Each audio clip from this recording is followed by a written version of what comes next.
नमस्कार, science study में आप सभी का स्वागत है। बच्चों, आज हम पाठ 16 के कुछ आगे के प्रश्नों के उत्तर हल करेंगे। तो इधर क्वेश्चन है, वन्य एवं वन्य जीवन संरक्षण क्या है? तो इसका उत्तर है, वन जैव विविधता के तप्त स्थल हैं। जैव विविधता को संरक्षित करना प्राकृतिक संरक्षण के मुख्य उद्देश्यों में से एक है, क्योंकि विविधता के नष्ट होने से पारिस्थितिक स्थायित्व या इकोलॉजिकल बैलेंस नष्ट हो सकता है। अगला प्रश्न है, जैव विविधता किसे कहते हैं?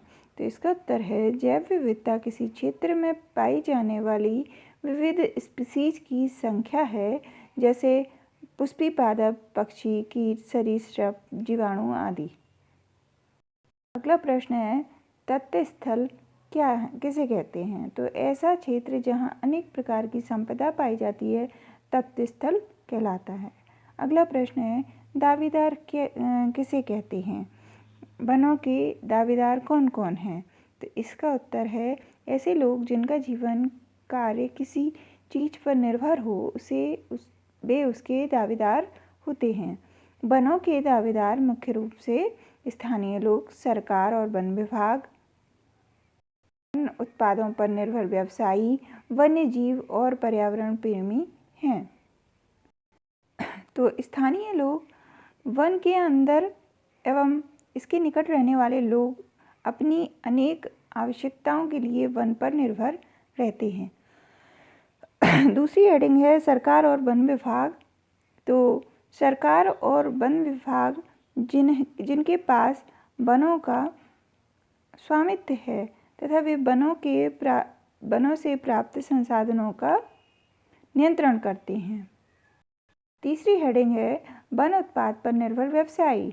ऐसे छोटे व्यवसायी जो तेंदुपत्ती का उपयोग बीड़ी बनाने से लेकर कागज़ मिल तक विभिन्न वन उत्पादों का उपयोग करते हैं, परंतु वे वनों के किसी भी एक क्षेत्र पर निर्भर नहीं करते। चौथा है, वन्य जीव और पर्यावरण प्रेमी।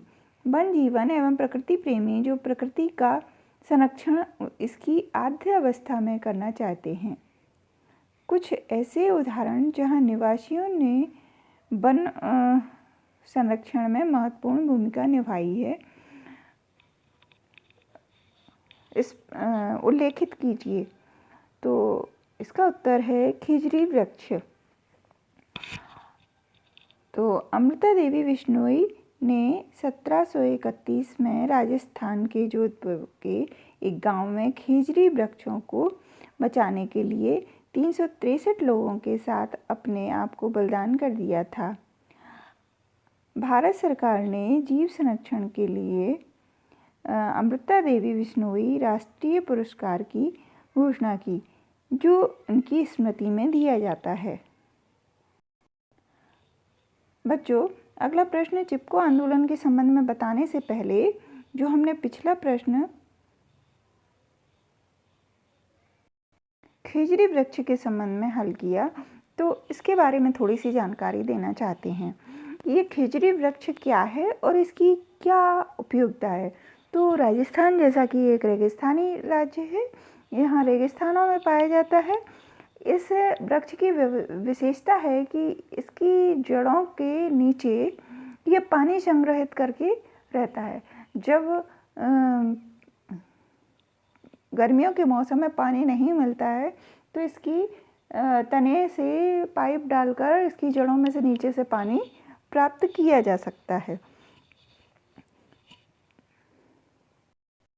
अगला प्रश्न है, चिपको आंदोलन क्या है? तो यह आंदोलन गढ़वाल के रैनी नाम के गांव में हुआ था। वहां महिलाएं उसी समय वन पहुंच गईं जब ठेकेदार के आदमी वृक्ष काटने लगे। महिलाएं पेड़ों से चिपक कर खड़ी हो गईं और ठेकेदार के आदमियों को वृक्ष काटने से रोक लिया। यह आंदोलन तीव्रता से बहुत से समुदायों में फैल गया और सरकार को वन संसाधनों के उपयोग के लिए प्राथमिकता निश्चित करने पर पुनः विचार करने पर मजबूर कर दिया, क्योंकि इसमें वृक्षों की सुरक्षा उस गांव की महिलाओं ने वृक्षों से चिपक कर की थी, इसलिए इस आंदोलन का नाम चिपको आंदोलन पड़ा। इसी प्रकार पश्चिम बंगाल के वन विभाग ने क्षयित हुए साल के वृक्षों को आरावाड़ी वन क्षेत्र में नया जीवन दिया। अगला प्रश्न है, सभी के लिए जल क्यों आवश्यक है? तो इसका उत्तर है, जल पृथ्वी पर पाए जाने वाले सभी जीवों की मूल आवश्यकता है। वर्षा हमारे लिए जल का एक महत्वपूर्ण स्रोत है। भारत के कई क्षेत्रों में बांध, तालाब, नहर सिंचाई के लिए उपयोग किए जाते हैं। अगला प्रश्न है, बांध क्यों बनाए जाते हैं और उनके लाभ बताइए। तो इसका उत्तर है, बांध में जल संरक्षण काफ़ी मात्रा में किया जाता है। इसका उपयोग सिंचाई में ही नहीं बल्कि विद्युत उत्पादन में भी किया जाता है। कई बड़ी नदियों के जल प्रवाह नियंत्रित करने के लिए बांध बनाए जाते हैं।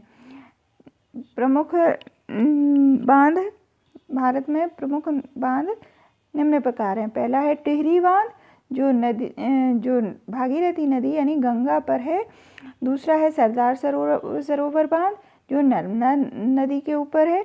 और तीसरा है भाखड़ा नागल बांध, जो सतलज नदी पर है। अब बांधों से होने वाले लाभ निम्न प्रकार हैं। पहला है सिंचाई के लिए पर्याप्त जल सुनिश्चित करना। दूसरा है विद्युत उत्पादन। तीसरा है क्षेत्रों में जल का लगातार वितरण करना।